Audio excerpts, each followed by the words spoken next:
ایک آدمی تھے، کسی گھر پہ گئے، لوگوں نے دعوت پہ بلایا، کھانا کھا کر جب وہ واپس گئے تو گھر والوں نے دیکھا کہ جس ڈرائنگ روم میں کھانا کھایا تھا وہاں کچھ پیسے پڑے ہوئے تھے، وہ غائب۔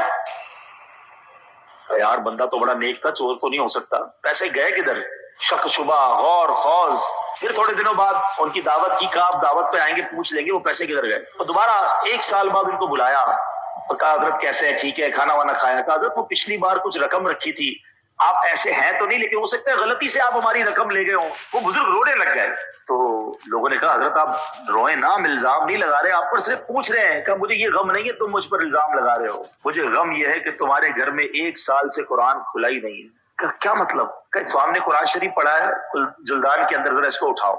اس کو وہ اٹھا کے لائے، کہا میں نے دیکھے تھے پیسے پڑے تھے، آپ بکھرے ہوئے تھے، آپ لوگ گھر کے کام کاج میں مصروف تھے، میں نے سوچا روز تلاوت کرتے ہوں گے، میں نے وہ پیسے لپیٹ کر آپ کے قرآن کے جلدان میں رکھ دیے تھے کہ صبح جب آپ قرآن پڑھنے کے لیے کھولیں گے آپ کے پیسے مل جائیں گے۔ مجھے رونا اس لیے آ رہا ہے، اس کا مطلب یہ 1 سال سے تمہارے گھر میں قرآن کھلا نہیں ہے۔ جب اس جلدان کو کھولا گیا، اس لفافے کو نکالا گیا، سارے پیسے ان کے گھر میں موجود قرآن میں ہی موجود تھے۔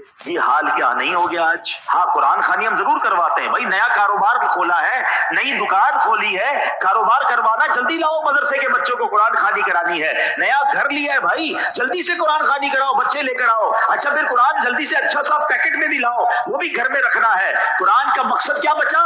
کاروبار میں برکت، گھر میں برکت، گھر میں برکت کے لیے قرآن رکھنا ہے، پڑھنا نہیں ہے۔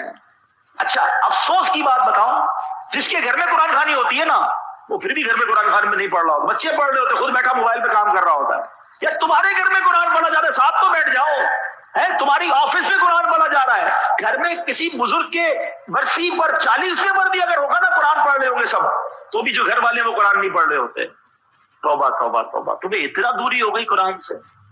سچی بات بتاؤں یہ محرومی ہے، اس پر تم افسوس کرو، اللہ سے معافی مانگو کہ تمہیں قرآن پڑھنے کا موقع نہیں مل رہا۔ میری آپ کی اوقات نہیں ہے جو ہم یہ کہہ سکے کہ میں قرآن نہیں پڑھتا، مجھے اور آپ کو توفیق نہیں مل رہی ہے۔ قرآن کیا ہے پوچھو مولا علی سے۔ مولا علی فرماتے ہیں جب میرا جی چاہتا ہے نا رب مجھ سے بات کرے میں قرآن پڑھنے لگ جاتا ہوں، اور جب جی چاہتا ہے میں اللہ سے بات کروں میں دعا کرنے لگ جاتا ہوں۔ کیا شاندار کانورزیشن ہے، ہم دونوں نہیں کرتے، نہ قرآن پڑھنے کا ٹائم ہے نہ دعا کرنے کا ٹائم ہے۔ ادھر فاتحہ شروع ہوتا ہے ادھر لوگ کھڑے ہو کے نکل جاتے ہیں۔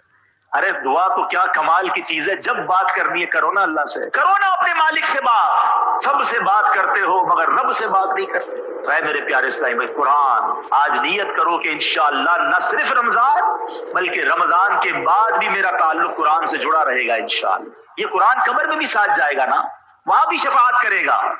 یہ دنیا بھر کے سافٹ ویئر تو آف لائن ہو جائیں گے، قرآن قبر میں بھی آن لائن ہوگا۔